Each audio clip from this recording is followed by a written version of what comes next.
বুঝতে পারলাম না শরীরের সমস্ত শক্তি দিয়ে হ্যামার চার্জ করার পরেও স্কোর এত কম আসলো কিভাবে। খালি পেটে আমার মাথা কিচ্ছু কাজ করে না। তাই দ্রুত আশেপাশে বেরিয়ে পড়লাম খাবারের সন্ধানে।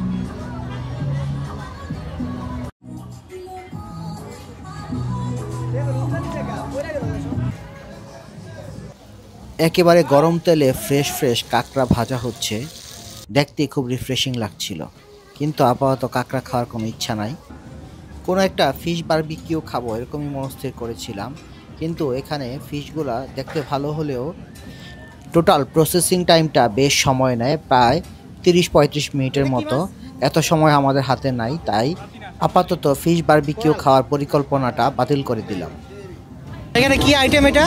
স্যার এটা হাঁস স্যার, এটা ব্যাম্বু এটা স্যার আচ্ছা, বাম্বু বাঁশের ভিতরে কি হাঁস? এটা ব্যাম্বু চিকেন স্যার। চিকেন, আর এটা হচ্ছে হাঁস। হান্ডি বিফ। হান্ডি। বিফ। আচ্ছা,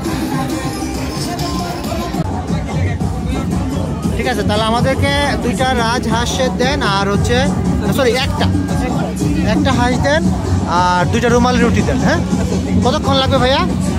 সব রেডি আছে জাস্ট। খাবার অর্ডার দিয়ে আমরা আশপাশটা একটু ঘুরে দেখার চেষ্টা করলাম। এখানে বাচ্চাদের বিনোদনের জন্য বেশ কিছু জিনিসপত্র রাখা আছে। বাচ্চাদের নিয়ে হুটহাট ডে ট্রিপের জন্য বেরিয়ে যেতে চাইলে এই জায়গাটা একেবারে খারাপ হবে না কিন্তু।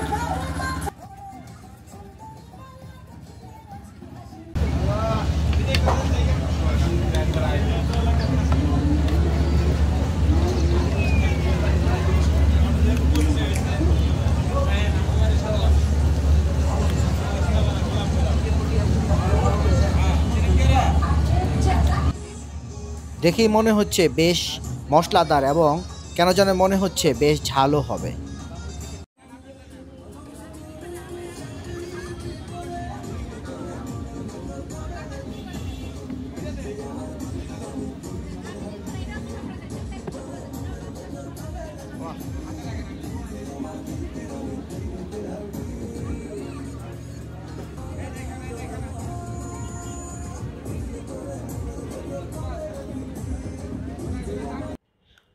আমরা দুজনে মিলে একটা হান্ডি রাজহাঁস এবং 2টা রুমালি রুটি নিয়েছি।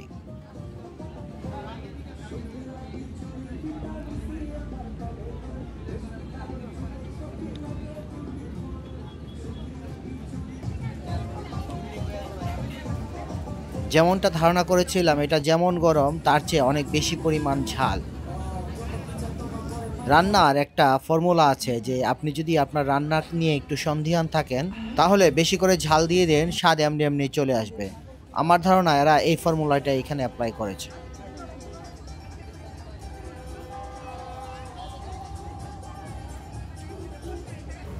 যাই হোক, পেট যেহেতু ভরা, এখন আশা করি খুব ভালো একটা স্কোর পাবো। আমার আগে আরেকজন ভদ্রলোক ট্রাই করেছেন, দেখি উনি কত স্কোর পায় এবং ওনার সাথে তুলনা করে আমি কত স্কোর তুলতে পারি।